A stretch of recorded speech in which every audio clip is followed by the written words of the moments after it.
Hello and welcome to Feast Your Eyes. We revisit great films and look at the stories they tell with and about food.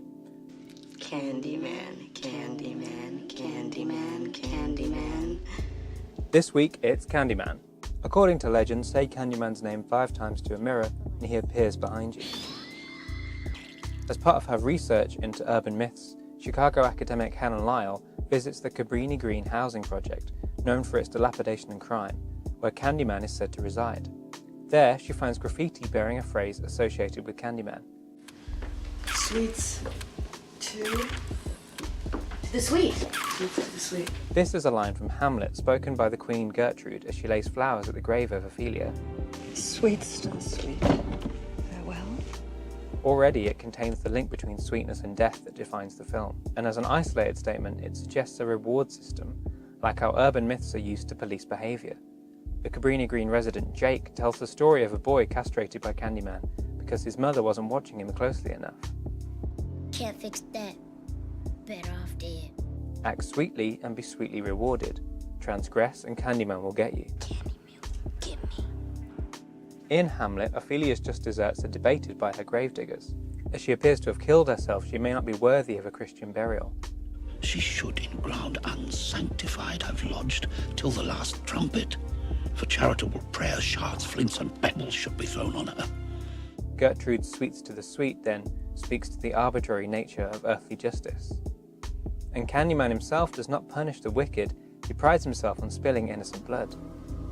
What do the good know, except what the bad teach them by their excesses? He is a monster created by torture and execution at the hands of a racist mob, and as a folk devil he reenacts their crimes. Because he haunts Cabrini Green, the suffering of its people is traced back to the wildly unjust foundations of America. They thought the lady was crazy, right? She was killed with a hook. Yeah. It's true. Yeah, it is. I read it in the papers. Candyman killed her. The Candyman myth overlaps with the persistent trope of razor blades hidden inside Halloween candy. These sweets to the sweet have nothing to do with justice. And of course that phrase is plastered all over the walls of a place that is neglected and marginalised as a form of structural racism. For its residents, the very notion of meritocratic justice is immensely ironic. What you gonna say? That we bad? We steal? We gangbang? We all on drugs, eh? When he was human, Candyman's killers had him covered in honey and stung to death by bees. As the monster, those bees have made a nest inside his mutilated torso.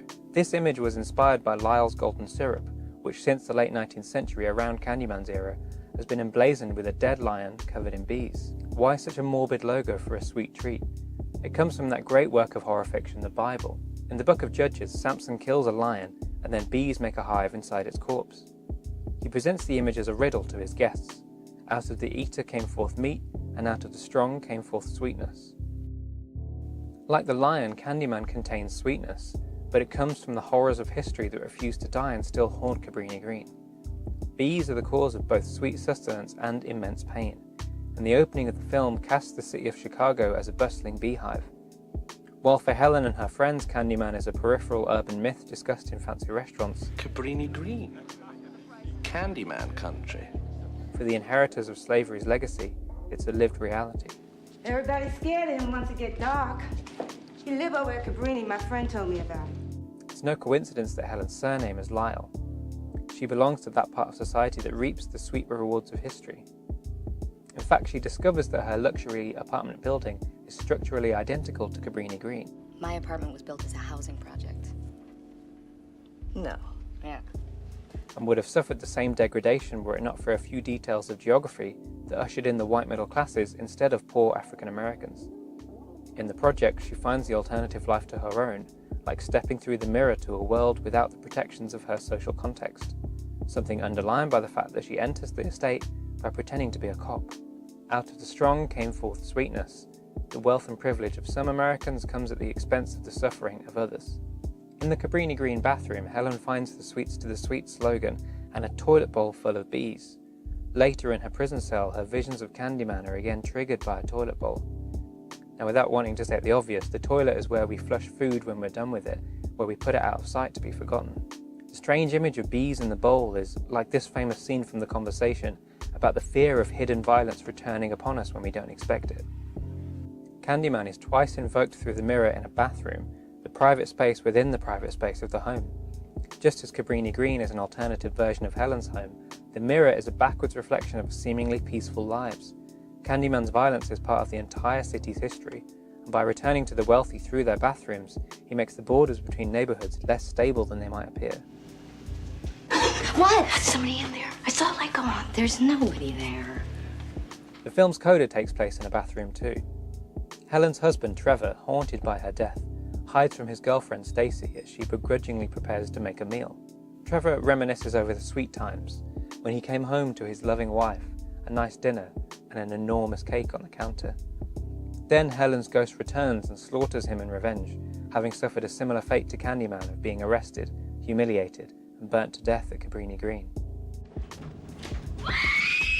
Kitchen knife still in hand, Stacy screams as a new urban myth is born. Ghosts will persist in their own spaces, no matter who moves in. Try to kill history, and it only becomes stronger. Until next time.